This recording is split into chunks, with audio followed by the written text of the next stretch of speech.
I did kind of an experiment because I heard somebody caught 3 or 4 fish 3-4 days in a row with the same piece of eel. And I thought, no way. So I would take my leader at the end of the day, caught a fish, coil it up, throw it in a Tupperware tray.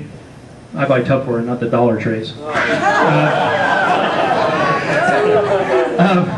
And put in the tray with the blood of the eel, and then take it out the next day, and we were putting nothing on the hooks.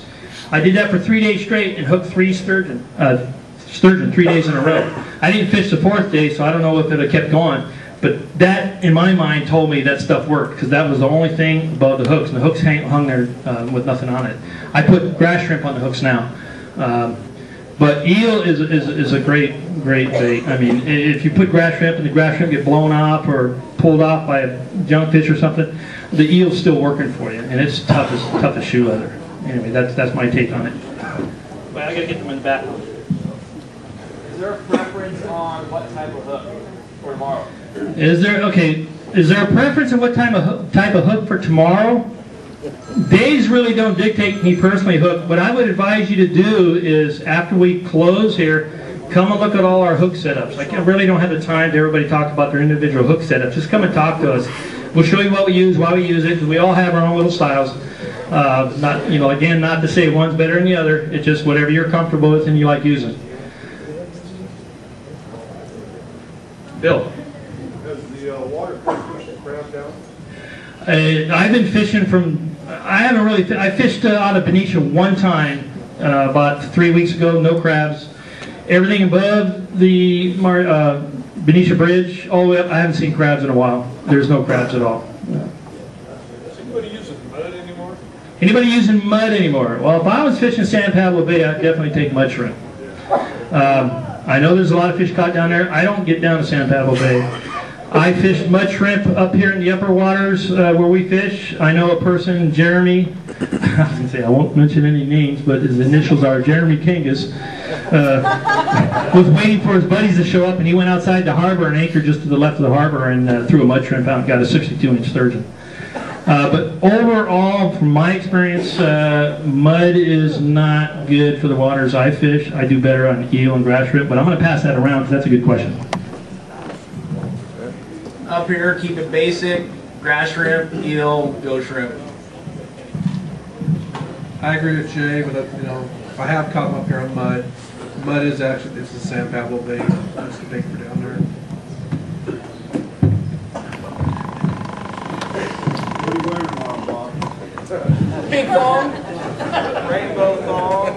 Grizzly bait, mud shrimp. That's all I'm going to say. All right, I got some left over. Mud shrimp works good up around the Pittsburgh area, but it's just almost impossible to buy. But it works good up there, and I've caught plenty of fish down here at the ships and stuff with mud shrimp. Way back when Tommy Lane owned the bait shop in Martinez, he kept swearing at us when we went to put the limits on sturgeon and stuff. Said, if you guys would quit using mud shrimp, we wouldn't have to worry about putting limits on these sturgeon. So that's how good he thinks it is. I'm fishing San Pablo Bay right now. We're doing very good with mud shrimp and pile worms as a chaser. So that's the bait I'm using right now. It's doing very well. I'm with them. I'm the San Pablo Bay guy. I love mud shrimp, and as soon as the boat gets back into San Francisco, we have a very good supply of mud shrimp for your convenience should you book a reservation. What's the number? Okay, I got this disturbing image in my mind, and I don't know how I'm going to get rid of it. I don't know if you guys heard that, but somebody asked Bob what he was wearing tomorrow, and he said a thong, and now I got to get that image out of my mind. A rainbow thong? I don't even go there. That's us city guys. Aaron. Still leader. Okay, good question. Do we use mono leaders or the traditional steel leaders? You're going to start on this side this time. Single hook, double hook. Single hook, double hook with the leaders. Me, I like mono. I'm not a fan of the steel leaders. One, I don't like them when they wear out and stick your finger with those things. I just think the mono leaders sit down a little bit better. a little bit cheaper to deal with. I'm with you there, Jay, on the cheap part. But I think also, you know, you need to use it in terms of how much water and how much current you fish. Because sometimes, you know, I'll use 100-pound leaders, 150-pound tests. Everybody's a little different on that. How many hooks? Wait, Rick? Right, shark fishing. Die. Still. I'm with the mono also. I've used a lot of steel leaders when I first started fishing, and sometimes they just don't hold up. I start making my own, and I do use a lot of steel line, and I work because of sharks, and if there's any fractures in that wire line or any kinks, you know, that pound test is going to go from 50 pounds down to 5 pounds. So I use 80-pound mono, and I have no problem. When it gets a little, you know, a little scrappy, I just throw it away and make a new rig of it. So I have more confidence in mono, especially if I make it myself. We use all P-line, CXX, extra strong, 50-pound test. I've never had a sturgeon break that 50-pound test. We were sitting with a guy today, he's using a 150-pound test. I said, why? How can you tie it? And we use mostly double hooks, but not, we use them in a line like a mooching rig. And some Kaylee style and the other, the owners. All mono. I heard one guy ask about crimped or tied. I actually do a lot of crimping on mono, and I found that the new style crimps and double crimps are working really well, especially if you like to bump up your leader size there and the weight. You know, if I'm fishing real sensitive fish and I'm fishing maybe 50-pound leaders, then I will snell those hooks. But if I start fishing deeper water, bigger fish, I want to bump up my size on my leader. The new style crimps work very, very well. Just make sure that you get the right pliers, and you have to get the right size sleeve.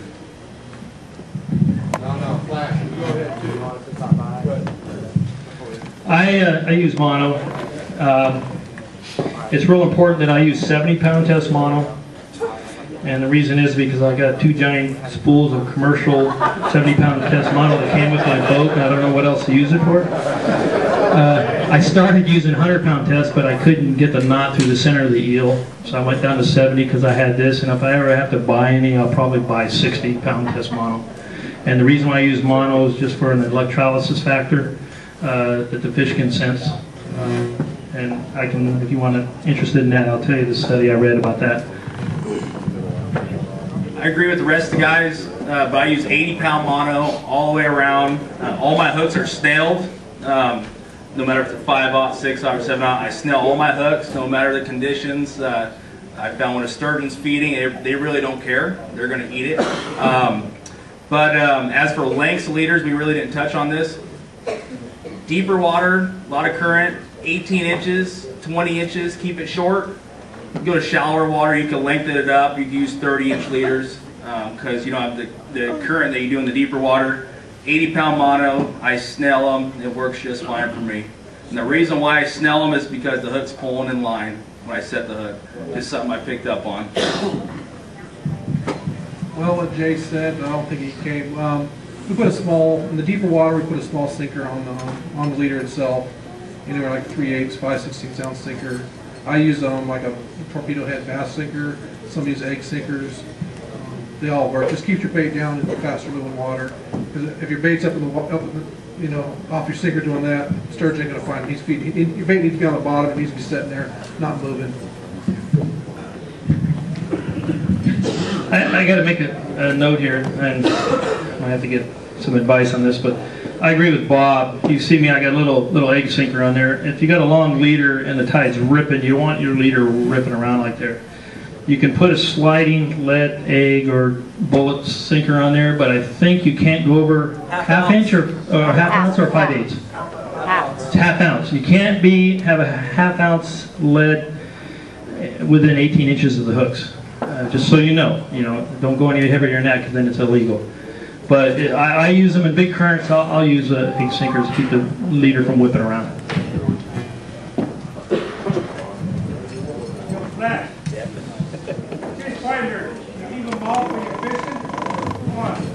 Okay, fish finder. This is a good question. I'm not going to say what I think first, and we're going to start over here. Fish finder, do you leave it on when you're fishing to see the fish coming through, or do you turn it off? Well, it depends on how good your batteries are. No, shallow water, turn it off. Deep water, I don't feel it matters one way or the other. Sometimes it pisses you off. You see all the fish swimming by, and you're not getting nothing but live rubs. You know, it just pisses you off. That's something we haven't also discussed with line rubs. You get a lot of fish that'll run into your lines. I mean, it looks kind of like a bite. Your rod will go down. He's not there. You know, you just got to figure out the difference between the line rub and the bite, so you're not swinging all day long. Sometimes you go to these big schools of fishing, you're just all day long line rubs. You know, I leave my fish finder on 100% of the time, whether I'm in shallow water or deep water. I was fishing 5 foot of water today. I had it on all day. Didn't really seem to bother the fish. Even the lines that were behind the boat, fish passing directly underneath the boat or coming from behind, it didn't seem to bother them. I always like to see and make sure there's fish underneath my boat.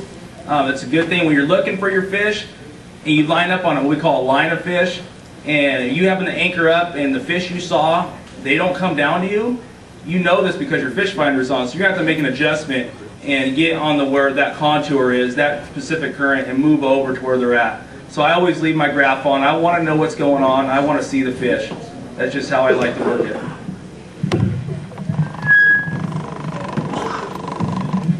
I don't know how many of you guys ever remember Mare Island, when Mare Island was pretty active. We did a lot of submarine work over there. A lot of times they used the Carquinez Straits as a testing area. They had a great big giant white half ship that would go out there and test some of their aggressive sonar.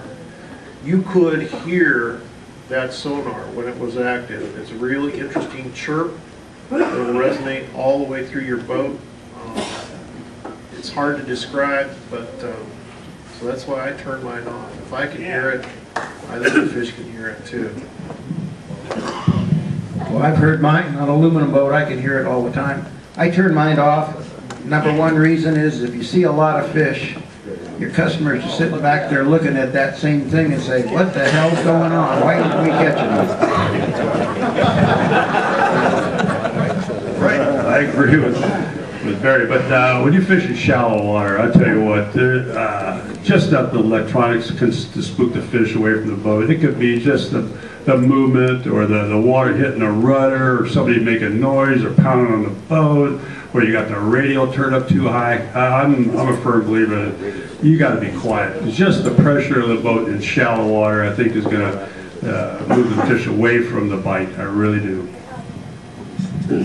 For me, I turn mine off and I get out my binoculars and I find the right hook and I anchor in front of them, and I find that is the best thing to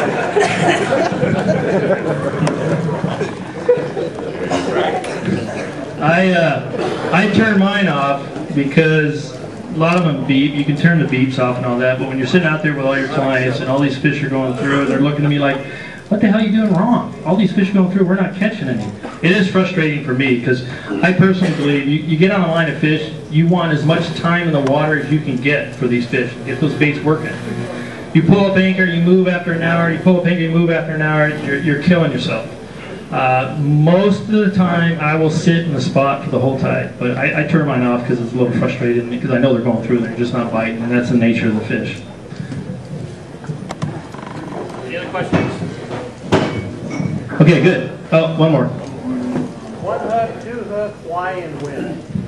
One hook, two hook, why and when? Me personally, two hooks. I want a lot of bait, a lot of scent going out there. I use it all the time. I mean, that's just me. It varies. Because I have so many lines in the water, one hook seems to work better. But if I only have 2 customers on board, I'll put a double hook rig out. If you get a lot of kingfish, a lot of trash fish in the area, I'll drop it down to a single hook. So I have different leaders, all kinds of different leaders. It's good to experiment. So try them both. We use double most of the time, but like I said, it's not a double that's facing each other.